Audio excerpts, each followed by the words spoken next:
Welcome back to LeeLee's delivery service where magic meets purpose and every delivery is divine. Today we are going to talk about healing through financial hardships because Lord knows we, if not all of us, are really going through it, and the holidays are coming up and we do not need stress and anxiety to take over our lives. So take a seat, relax, because your soul package is ready. Hello y'all, welcome back. How are y'all doing today? First and foremost, how do you like my new background? My good friend for two gave me some critique and she was like, why don't you just show your pretty face? So I was like, you know what? Here I am. So, before we get started, let's clear the air because today is going to be about financial hardships and pretty much getting through it without losing your mind, losing your integrity, or losing anything.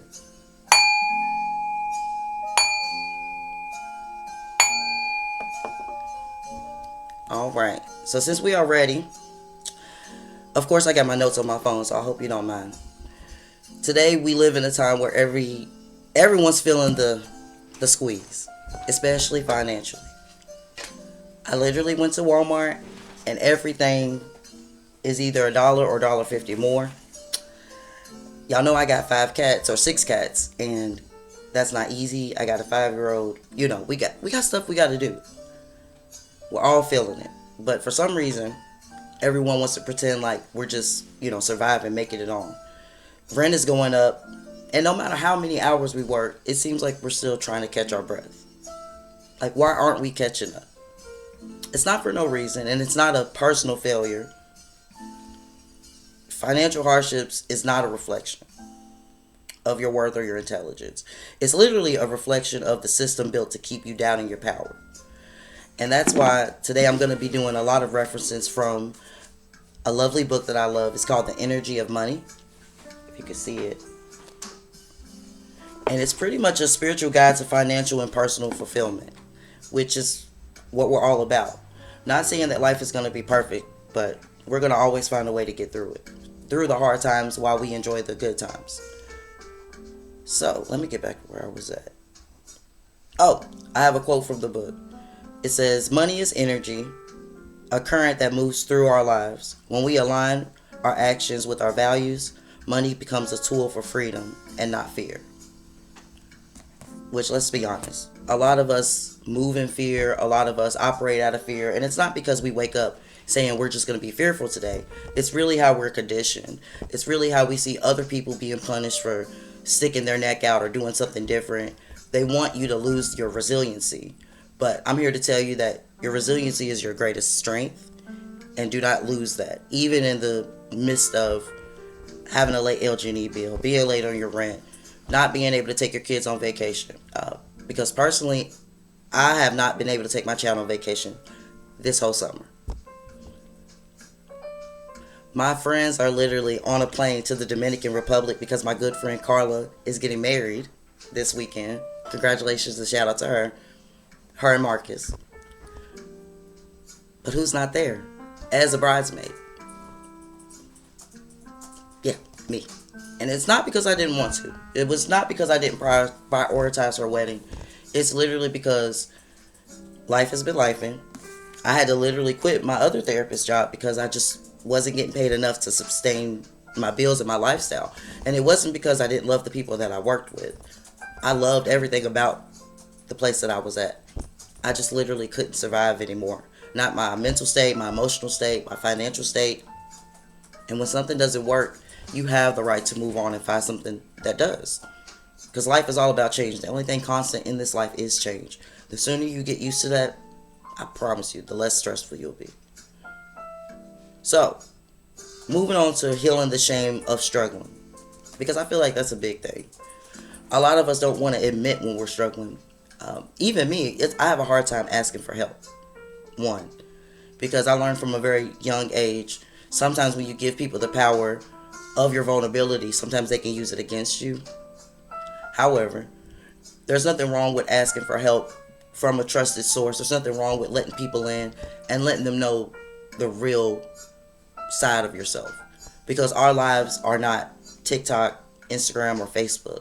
Somehow or another, we started kind of mirroring what we wanted to show online versus our real human experience, which is why a lot of us are unbalanced.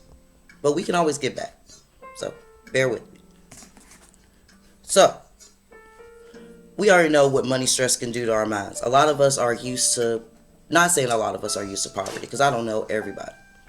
But some people do have a poverty mindset where it's easier not to go after certain dreams or aspirations because we've been taught to just get a steady job, just pay your bills, and that should make you happy. That should sustain you. However, with all the technology, with all the new verbiage we got, with all the new points of view that we have on life, we now know that just working a 9 to 5 or a 12-hour shift and coming home is not enough to make anybody happy. I mean, yes, be a workaholic, but when you focus it on your passions and something that actually makes positive changes to the world, the economy, your community, you have a different sense of fulfillment. You have a real sense of fulfillment.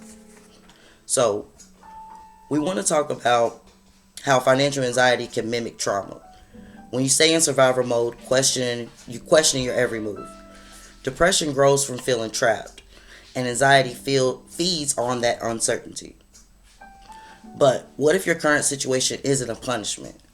What if it's a pause for redirection?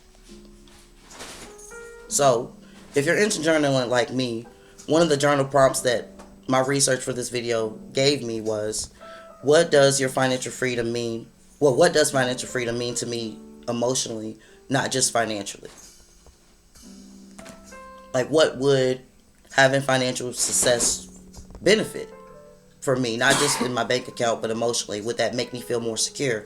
Would they make me feel like I have a sense of security based on something that I've created or something that, I've had a partnership with, a collaboration? So if you're into journaling, think about that. I'll repeat it. What does financial freedom mean to me emotionally and not just financially? And the mantra for this video is going to be, my worth is not defined by my wallet. So, moving into the next segment of the illusion of success in trade and integrity. I feel like I talk about this all the time.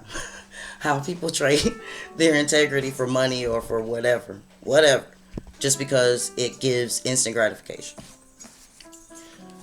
So, somewhere along the way, we were taught to trade our integrity for income, to believe that the title, the car, or a check defines our success. But the truth is, the world glorifies people who appear rich, not people who are actually well, who are actually healthy, who are actually emotionally stable, emotionally intelligent, and who actually have their basic needs met. Like in therapy, there's something called Maslow's hierarchy of needs. And at the very basic level, everyone has to have shelter, they have to have food, they have to have security, water, etc. And then it kind of moves up from, basic safety to like your emotional needs, love. Look it up. But the world does not glorify you when you are speaking the truth, when you're trying to do the right thing. They want you to think that in order to get here, you have to do these grungy, backhanded, backdoor bullshit, and you don't. You really don't. That's just a facade. So, in the book, like I was saying, of The Energy of Money, the author writes, the energy of money will reveal every place in which we are not yet free. So continue to ask yourself, what are you sacrificing in the name of stability? Because peace, integrity, and joy are part of your wealth too. Don't know why people tend to forget that. All of that is included to have a long, sustaining, healthy, happy life. So, the hamster wheel and the awakening. I don't know if y'all follow my TikTok, but I talked to them on my TikTok about when I worked for Volunteers of America. Oh my goodness, back in 2015? Yeah, 2015. I was working for Volunteers of America here in Louisville, Kentucky, and I did not have a good experience. I told my whole cohort about it at Spalding University. Long story short, I was working with the case manager. I was a housing specialist. She was working with the client. We were in the same office. And the client said verbatim that she didn't want to get housed in the West End because she didn't want to live next to black people. Of course, I was upset immediately. Y'all should have felt my rage. And my caseworker or the case manager, whatever, her response was, I completely understand. So to me, that wasn't professional. It wasn't morally right, ethically right, all those things. I tried to bring it up in our team meeting. However, even though my supervisor, everybody was black in leadership, I still got wrote up. The case manager is a white lady. And I got wrote up because I was being, what was the quote, violently verbal. Even though I didn't yell, I didn't scream. This was back in a time where they could still weaponize black people's emotions against us, right? It wasn't anger, it's probably passion, and it was really sticking up for what was right. Because if the opposite would have been true, say a black client would have been like, well, I don't want to live in the West End because I don't want to live next to black people, would you have then placed them in Prospect? Would you have then placed them in J-Town, Middletown? No. So why is it that we were catering to this person's racism, but we're literally not doing our jobs? Long story short, y'all, they pushed me out. I did end up getting fired, but I had a job lined up anyway, so hence I'm going to be where I need to be. And don't get me wrong, I love helping people. I love helping people who want to be helped. But what I will not do is be sensitive to anybody's ignorance. I'm not going to be sensitive to your racism. And I'm not going to be sensitive to anything that doesn't fit with my moral or ethical standards and the policies of the NASW. Because I have ethics that I have to abide by as a social worker, as a therapist. So, either way, even though I loved helping people, I felt very drained. Very emotionally drained. Some days I would go out and cry in my car on my breaks. And then have to pretend like everything's okay and go back to work because I had bills to pay. But all money's not good money. And there's always somebody else looking for someone that's passionate, somebody who wants to align with their mission statement. So you don't have to stay anywhere. You don't have to remain stuck. So since my spirit felt disconnected, it was good that I left when I did, because things start flowing a lot better after that. And I'm a firm believer that when you hold on to things that no longer serve you, you do kind of put your other blessings on hold, because you got to let certain things go for the new things to come in. So I'm very glad that I left that place, because everything started flowing a lot better afterwards. And I just want y'all to know that y'all can do the same thing. It's really up to you. So don't trade your purpose for a paycheck. Don't let your jobs break you. It taught me that starting over isn't failure. It's actually freedom. Because you can always do something new. You can always start over. It's always a new day. So create tools for yourself to where your values to career align with yourself. You can list your top 5 values and see which jobs tend to align with them. And then you can ask questions. Employers actually love when you ask them questions during an interview. They want to know that you did research on the company. They want you to ask about their culture and the environment. They want you to ask about the benefits. They actually do be surprised and respect you when you negotiate the rate. Like, be reasonable. Don't go up $5, but an extra $1.25. Just ask, especially if it's based on your experience. And then you use your experience to back up the reasons why you deserve that rate. All I'm saying is there's always a way out of something, especially these crazy job market. So, going into the spiritual energy of money. Spiritually, money responds to alignment. So when we operate from sacredcy, we repel the flow. When we operate from authenticity, we attract opportunities aligned with our purpose. This isn't magic at all. It's energetic clarity. You can't manifest abundance while believing you're unworthy of it. So in the book, The Energy of Money, the author quotes, When you bring your dreams into the physical world through action, money becomes a servant of your soul and not your master. So another journal exercise you can use is, if you're into meditation or Reiki energy, you can put your hand over your heart, over a full moon, a waxing moon, and give yourself this mantra or this affirmation. I give myself permission to receive money in ways that honor my peace, creativity, and joy.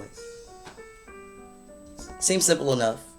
And if you say it and it doesn't seem true, keep telling yourself that until you actually believe it. Because that's what you're doing. You're actually retraining your subconscious to believe more positive things about yourself instead of the negative. So believe me, this is all tools that if you stick with it, you'll see the progress in weeks, if not days. That's not a promise, but results may vary. Now, not the case, Lord, I need some water. The cost of staying stuck. Studies show that people who stay in unfulfilling jobs too long experience higher rates of depression and even increased suicide rates. Life is too sacred to spend it unhappy. Every minute that you spend in an unhappy or angry space, you lose a minute of joy.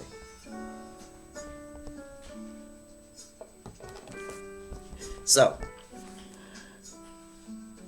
it's your right to change job. We've already said that. Pivot careers. Yes, I mean pivot careers. Doesn't matter if you spent 10 years being this, you can spend the next 35 years doing that. If you spent 50 years doing this, you can spend the last 10, 15, 20 doing that. You can literally change it up. Nobody is demanding that you stay anywhere. Who is going to whoop you? That's what I want to know. Is anybody going to come and knock on your door and be like, why didn't you stay at that job? And if they do, please call me. I will talk to them if I need to, because that's ridiculous.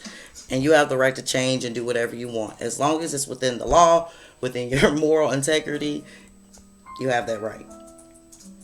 So, we know that suicide rates are definitely linked to being depressed, high anxiety, unfulfilling jobs, amongst other things. But it's your right to change jobs, like we said, or start something new, even if it confuses other people. An affirmation for you is, I am not trapped. I am transforming. That way you can always look at yourself and the changes that you make in a positive way, instead of always giving yourself, let's just say what it is. Stop giving yourself shit for stuff that you want to do. Just do it. Nobody's going to whoop you. Nobody's going to punish you. And you should stop really punishing yourself, really. So, I'm also going to give you practical options for making money. So, you know how normal people work a 9 to 5 or they have an extra part-time job? Go on care.com. If you love animals, you can become a dog walker. They literally have cat sitters.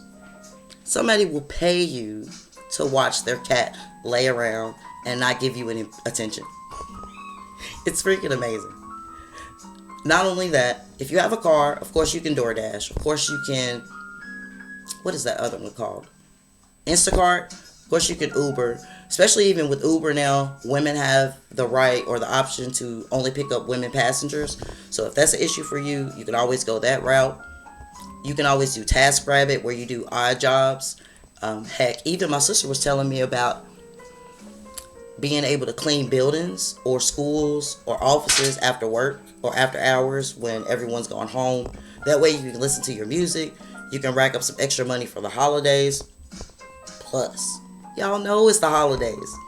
Go get yourself a temp job at UPS or the post office or Bath and Body Works, Victoria's Secret, the food court. Go and you can put up Christmas lights for people.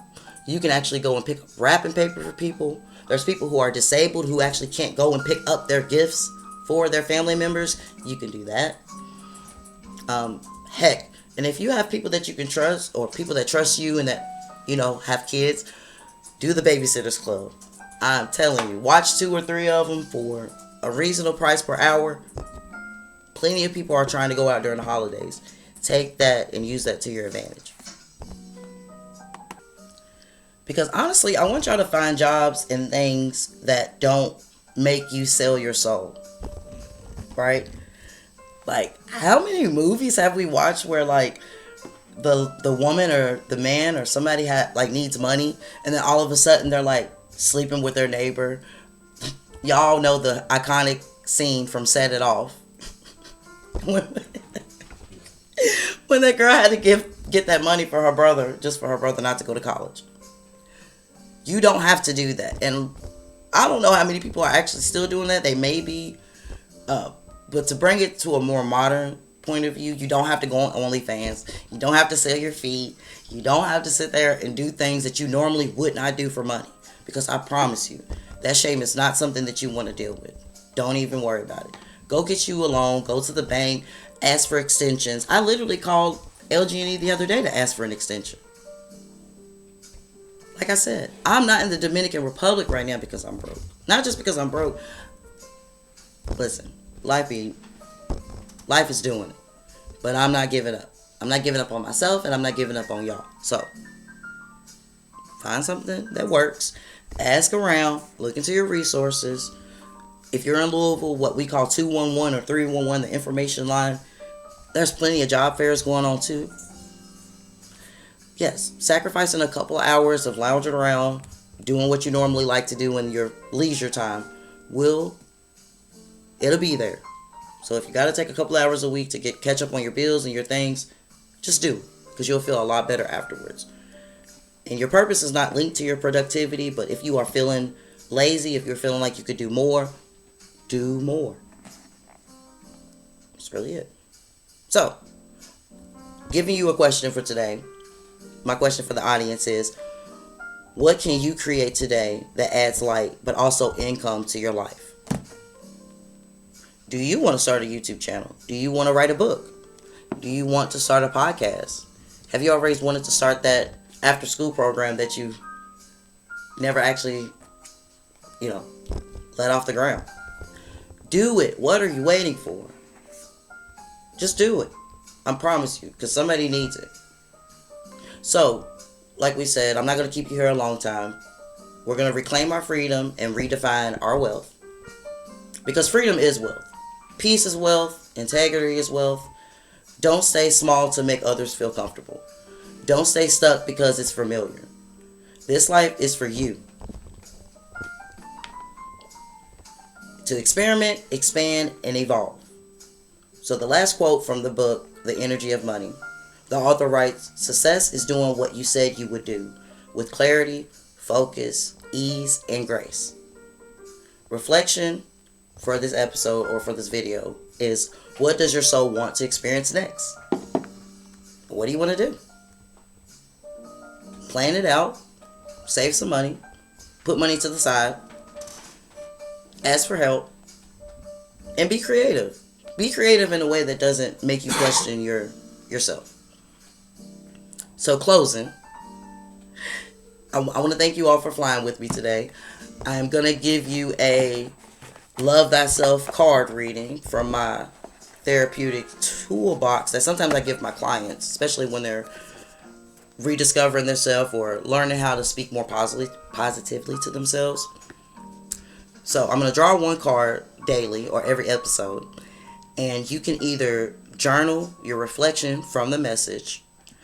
You can give this message to a friend or family member as a gift, or use it to decorate yourself. Like, you can create your own affirmation cards. You can create your own vision boards.